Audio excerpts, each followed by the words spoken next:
Hello. I have an interesting story. Nahitabo ni siya last week. So, di ba, hapit na ang kinsinas ting send mo nag-invoice. So, nahitabo, nag-send kong invoice sa ako ang main client. Ako ang ginatawag na main client. Ako ang personal client. Pag-send ako sa invoice, so, ulat-ulat ko mabayad. Naabta na lang og after shift. Bayad mo na sila. Bisa din mabayad na sila. Kadawat kong email sa isa sa katong process og invoices sa sulod sa kumpanya sa Australia. Ano siya nga, Tony, lili man namo ni invoice im gisend. Siya nga, kabalo ang boss nga, naani sila nga mga trabaho ni mo. Kaya naka-state man dito ang invoice o sige panghimo ingon ana. So pag-abli na ako, hala, mali akong na-send. Pero kablakaw sa nitabo, never ko nga nahadlok, never ko nga nabahala. It was an honest mistake, yes, pero wala ako nahadlok tungod kay anak ko sa yaha nga.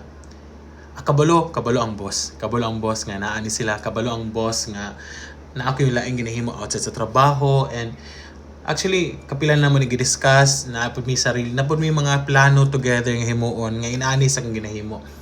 So after no ko atong reply na siya, okay, sige. So para lang jud mawala tong murag kana ganing cloud of doubt sa naman gihapon na agyapoy cloud of doubt sa kung una. Sige nakalimot akong boss ha, inaani so gitawagan ako siya the next day pagkabuntag ko nga storya. Pwede ko mag-express mo ha. So sige siya katawa, ana siya nga. Lagi na nawag pud bitaw to siya sa kuha katong naga-process ana akong boss. Nanawag pud siya sa kuha kay to confirm kung kabalo ba daw ko. Nya. Yadang ingnan, yes, kabalo ko unsay ginahimo na ni Tony. Kabalo ko nga na siya ani nga mga projects, na siya ani nga mga side gigs. And that's fine.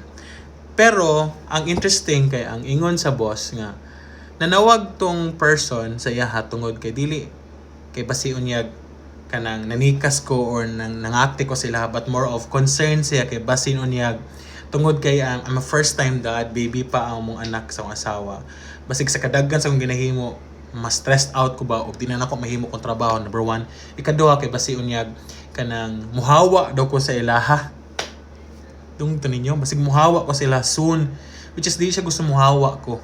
Moto ay iyang pinaka main concern kay kanang katulagi I'm already doing what I'm doing and I'm an integral part of the business na. So kanang makahappy nga ingon ana. Inaana ilang perspective, inaana ilang pagtan-aw sa akong worth. Okay, kaduha lahi ra gyud kay kung transparent ta sa tong kliyente no, sa tong mga trabaho nga natin mga inaani nga mga side gigs or ubang mga trabaho. And at the same time, wala man ko nagkulang na to assure them nga ay kabala ka, I got it covered. Wala kay dapat ika-worry because I am fully